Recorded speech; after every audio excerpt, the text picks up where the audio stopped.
logarithmic functions,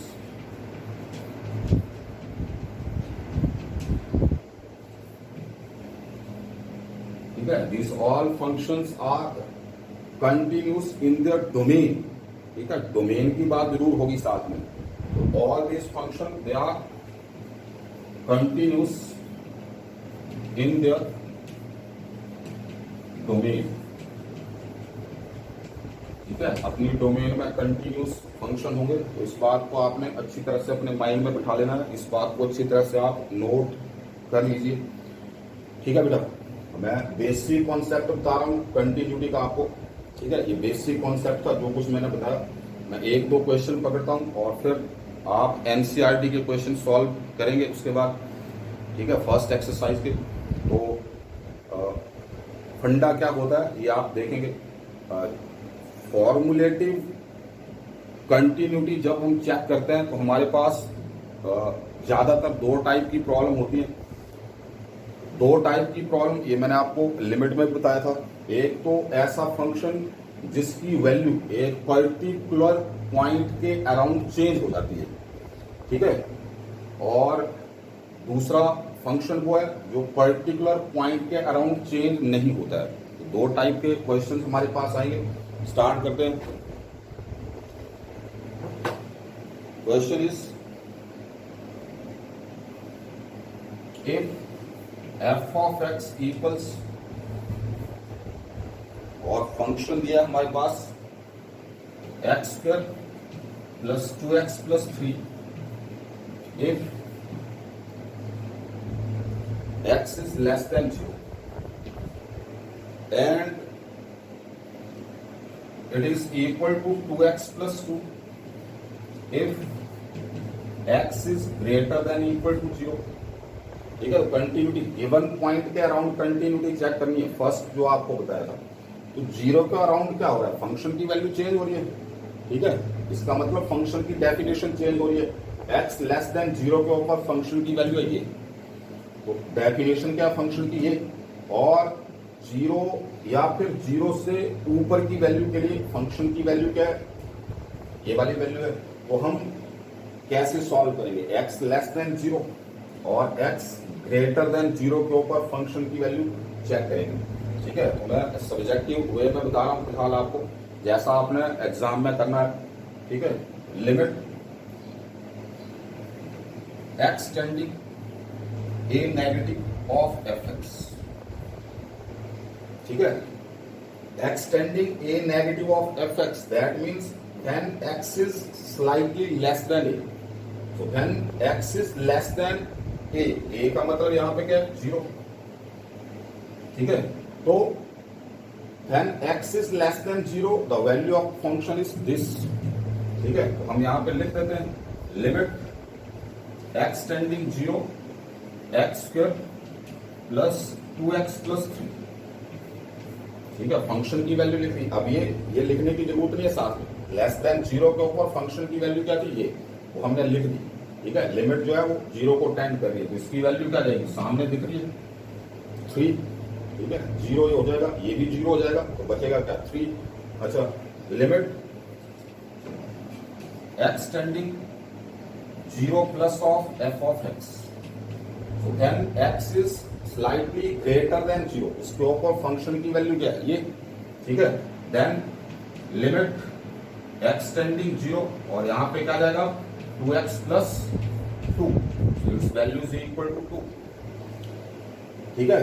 अगर ये दोनों लिमिट्स इक्वल होती, ठीक है, लेफ्ट हैंड लिमिट और राइट हैंड लिमिट इक्वल हो जाती, तब हम क्या चेक करते हैं, value of the function eight x equal a, ठीक है। चलो एक बार तो कर ही लेते हैं। वैसे लिमिट एग्जिस्ट नहीं कर रही है, लिमिट एग्जिस्ट करने का मतलब क्या है, फंक्शन इज नॉट कंटिन्यूस, ठीक है। लिमिट एग्जिस्ट करना कंपलसरी होती है, आप कॉन्सेप्ट अच्छी तरह से सुना होगा आपने। यहाँ पे वैल्यू चेक कर लेते हैं f ऑफ 0, ठीक है, the value of function at x equal 0, equal 0 के ऊपर फिर से फंक्शन की वैल्यू क्या, ये आएगा क्या, ये 2 ही आएगा। Left hand limit right hand limit के इक्वल है नहीं, तो इसका मतलब क्या, फंक्शन इज डिसकंटिन्यूस। आप लिख सकते हैं because limit x tending 0 negative of fx is not equal to limit x tending 0 positive of fx. That means the function is not continuous function. That is, function is discontinuous. Okay. और question ले लेते हैं.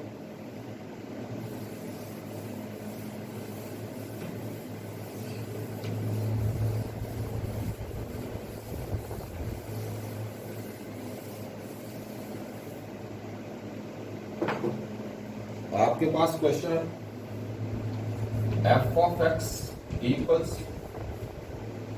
sin x if x is less than equal to pi by 4 and it is cos x if x is greater than pi by 4. ठीक है, तो फिर से दिख रहा है पाई बाई 4 के अराउंड फंक्शन की डेफिनेशन वो चेंज हो रही है. लेस देन इक्वल के ऊपर फंक्शन की डेफिनेशन क्या है, साइन एक्स, और ग्रेटर देन पाई बाई 4 के ऊपर फंक्शन की डेफिनेशन है कॉस एक्स. ठीक है, तो फिर से भाई limit X tending pi by 4 negative, that means when x is less than pi by 4, so it is limit X tending pi by 4 और फंक्शन मैंने सिलेक्ट कर लिया. फंक्शन क्या है, लेस देन पाई बाई 4 के ऊपर फंक्शन की value क्या है, साइन एक्स. यहां पे आ जाएगा साइन एक्स, और साइन एक्स जब मैं एक्स को रिप्लेस करूंगा पाई बाई 4 से, so sine pi by 4 is what, it is 1 by root 2. ठीक है, okay. Limit X tending pi by 4 plus that is limit x tending pi by 4 और function की वैल्यू, ठीक है, ग्रेटर देन पाई बाई 4 के ऊपर function की value आपके पास है cos x, और cos पाई बाई 4 ये भी कितना होता है, 1 बाई रूट 2 होता है. ठीक है, left hand limit right hand limit के इक्वल होगी. दैट मींस लिमिट एग्जिस्ट कर रही है, लेकिन हम तो कंटिन्यूटी चेक कर रहे हैं. कंटिन्यूटी चेक करने के लिए क्या होना चाहिए, the value of function at the given point. तो पाई बाई 4 के ऊपर फंक्शन की वैल्यू, पाई बाई 4 के ऊपर इक्वल का साइन यहाँ पे, पाई बाई 4 के ऊपर फंक्शन की वैल्यू क्या है, साइन एक्स. तो हम एक्स को किससे रिप्लेस कर देंगे, पाई बाई 4 से, और ये क्या हो जाएगा 1 बाई रूट 2. ठीक है बेटा. Left hand limit equals right hand limit equals value of the function at that point and equals a finite number. Finite number आ रहा है आपके पास, that means this function is continuous. लिखना आपने लास्ट में, that means this function is continuous at X equals pi by 4. हम ये लिख सकते हैं, ये function X equals pi by 4 के ऊपर कंटिन्यूस फंक्शन है. ठीक है बेटा. तो बेसिक से क्वेश्चन जो है आप उसमें से चेक करिए. इस टाइप के क्वेश्चन जिसमें डेफिनेशन चेंज हो रही है. ठीक है, एनसीईआरटी में ऐसे क्वेश्चन जिसमें वैल्यू ऑफ फंक्शन जो है वो चेंज हो रही है. ठीक है, एक पर्टिकुलर पॉइंट के अराउंड चेंज हो रही है, वो क्वेश्चन आपने सॉल्व करने अच्छी तरह से. ठीक है, तो इसके बाद कोई डाउट होगा तो आप बताएंगे मेरे को. मैं कुछ जी के क्वेश्चन पकड़ूंगा नेक्स्ट लेक्चर में. बेसिक कॉन्सेप्ट जो है वो बिल्कुल अच्छी तरह से आपने देख लेना है. ठीक है, ओके, थैंक यू बेटा.